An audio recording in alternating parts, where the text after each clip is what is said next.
ඔබ සියලු දෙනාටම ජේසුපීටයි ප්‍රේමවන්ත සහෝදර සහෝදරියන් ආදරණීය පුතේ. අද සුපුවට දෙස අපි එබිකම් කරලා බැලුවොත් අපිට අවබෝධ කරගන්නට පහසු වෙනවා. පියාණන් වහන්සේ පුත්‍රයන්න් වහන්සේ තුරද පුත්‍රයන් වහන්සේ පියාණන් වහන්සේ තුරද මේ සහ සම්බන්ධතාවය ගැන කතා කරනවා. එකමුතුකමක් ගැන කතා කරනවා. සහජීවනයක් ගැන කතා කරනවා.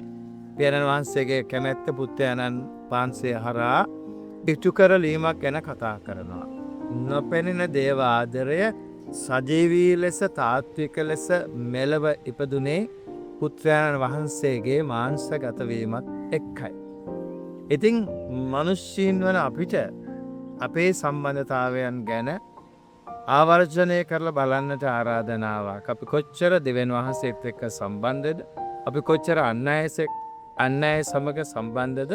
අපි ඇතුළාන්ත සාමය තුල අපි කොච්චර ජීවත් වෙනවද? ඇතුළාන්ත සාමය භුක්ති විඳිනවද කියලා මෙනෙහි කරන්නට අද අපිට ආරාධනාවක් ලැබෙනවා. ඔබ සියලු දෙනාටම ජේසුස් පිටයි.